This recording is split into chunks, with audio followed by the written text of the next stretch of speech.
la fe eficaz. Quiero que vayas conmigo a Filemón capítulo 6.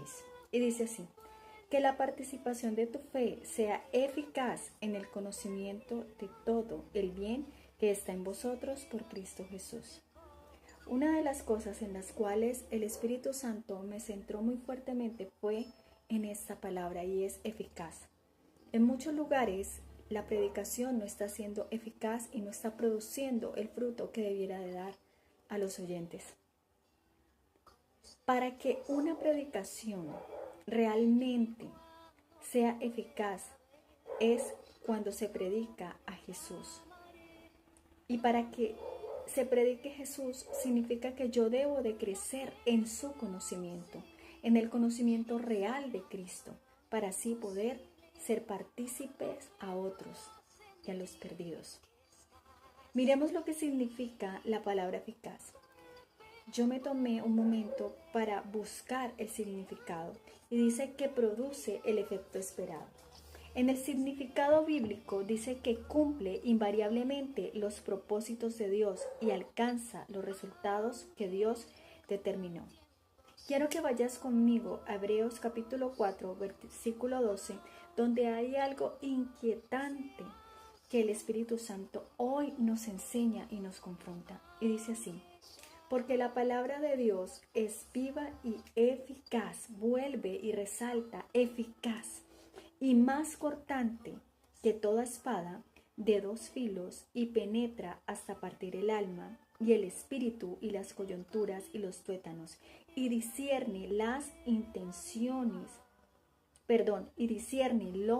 pensamientos y las intenciones del corazón. En muchos lugares, en este momento, como les decía anteriormente, la palabra que se está predicando no está siendo eficaz. Si la palabra dada, si la palabra predicada no me está llevando a ser inquieta a un cambio, no me está rearguyendo, porque aquí mismo nos está diciendo Hebreos 4:12, que es penetra hasta parte, significa que la palabra me confronta mi pecado.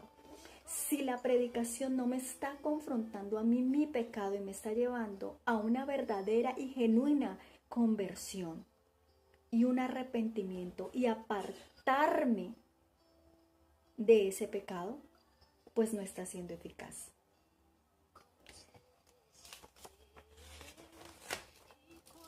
Para que, hijos de Dios, nuestra fe en Jesucristo sea predicada de manera eficaz, debemos alimentarnos del pan de vida, quien es Jesús, del verdadero pan.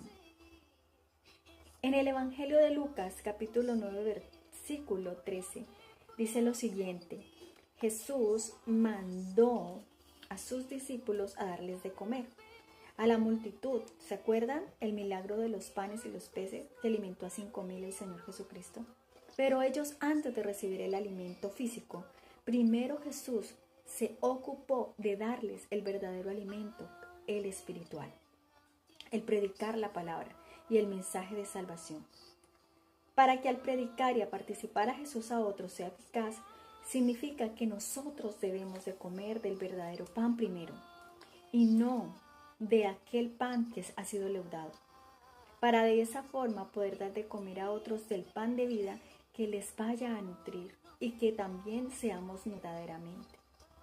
Cuando Jesús le dice a sus discípulos, denle ustedes de comer, es porque los discípulos ya habían comido de ese pan, en el sentido figurado, porque Jesús les predicaba a los discípulos. El primero se enfocaba en dar palabra a sus discípulos y también a quienes en ese momento. Juan 6:35 dice: Jesús les dijo, yo soy el de vida. El que a mí viene no tendrá hambre, y el que en mí cree no tendrá sed jamás. La pregunta es, iglesia, ¿cómo presentamos a Jesús? Hoy en día, muchos han desfigurado tanto a Jesús como en aquel tiempo cuando Jesús fue azotado, vituperado y flagelado en su cuerpo y desfigurado su rostro. Pero en este tiempo, en estos últimos tiempos, ¿Cómo se está desfigurando eso? Unos lo ven como un líder religioso, otros lo interpretan y lo ven como un líder político, otros lo ven como ese amigo fresco o fresa que les permite hacer de todo y les permite todo.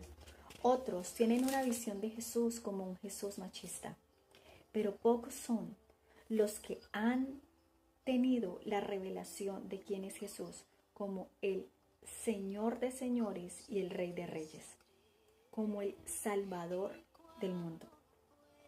Unos presentan a Jesús realmente como debe de ser presentado, como el Salvador, como el Señor, pero otros lo venden como marketing y lucro.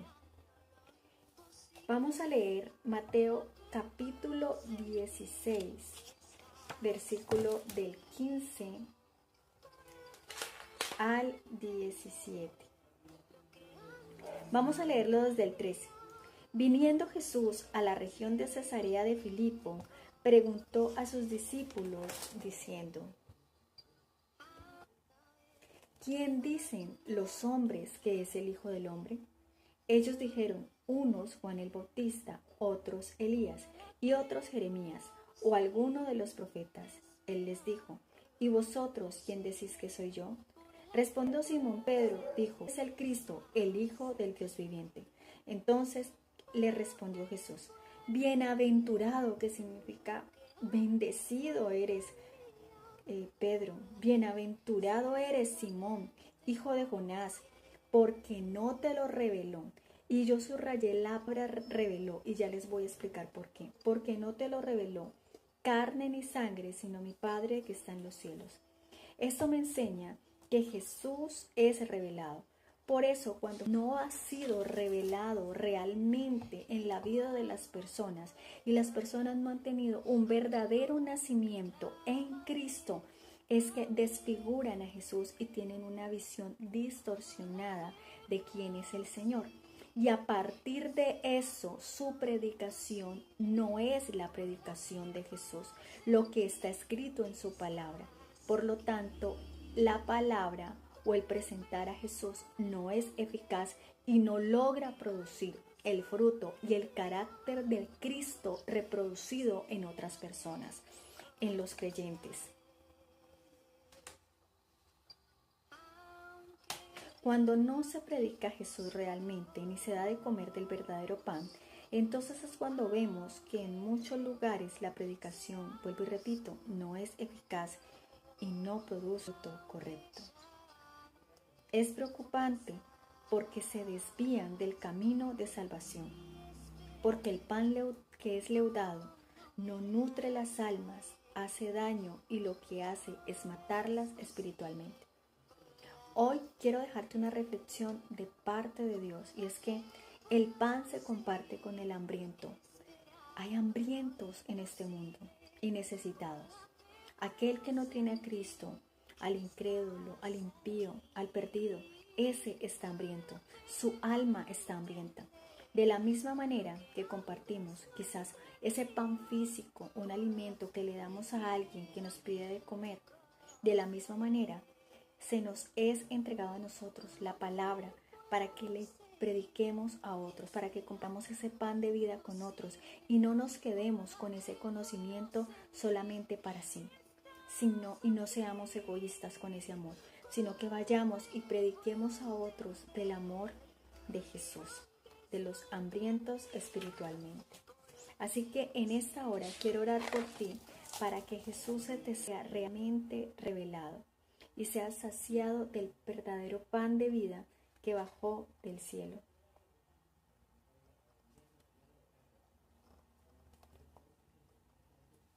Señor Jesús, quiero compartir contigo esta oración. Señor Jesús, quiero darte muchas gracias por este tiempo. Gracias por tu palabra que hoy nos enseña. Quizás muchas veces no hemos podido llegar, Señor, a tener el fruto que esperamos o aún en otros, porque quizás no estamos presentándote a ti de la manera correcta. Unos, como dije anteriormente, te están presentando como un Jesús equivocado y aún como una especie de mercadeo o de marketing y de lucro. Judas se acercó a Jesús, amados y amadas, se acercó con un corazón incorrecto, se acercó a Jesús porque estaba mirando qué podía sacar de Jesús, lo estaba mirando como sinónimo de lucro, porque en Judas había otro Señor. No era Jesús, Jesús no era el Señor de Judas, sino el dinero. La palabra del Señor dice que no podemos amar a dos señores, porque amaremos al uno y menospreciaremos al otro, a Dios o a las riquezas, mis amados. Tenemos que pedirle a Dios que guarde nuestro corazón para no dar una predicación errada en el púlpito de la iglesia o en el púlpito que Dios te haya confiado, sea una casa de oración, sea una jornada evangelística. Presentemos a Jesús realmente como es, Señor de señores, el Rey y Reyes y el Salvador de Israel. Así Judas se acercaba a Jesús solamente porque lo veía como lucro. De esa manera es que Jesús le entrega las ofrendas a Judas. Lo pone a administrar aún sabiendo que Judas le robaba de las ofrendas, porque en Judas ya había otro Señor en su corazón. Judas nunca llamó a Jesús Señor, siempre lo llamó Maestro, porque esa era la visión errónea de Judas que tenía con Jesús. Guardémonos de tener una visión distorsionada de quién es Jesucristo. Así que espero que esta palabra hoy te sirva realmente de reflexión y te confronte tanto como me ha confrontado a mí.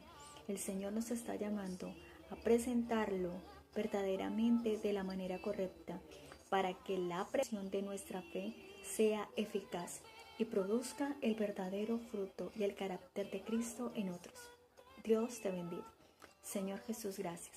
Gracias por este tiempo, por tu amor y por tu misericordia. Gracias por la palabra dada y gracias por enseñarnos a crecer cada día más en el verdadero conocimiento tuyo. En el nombre del Padre, del Hijo y del Espíritu Santo. Amén.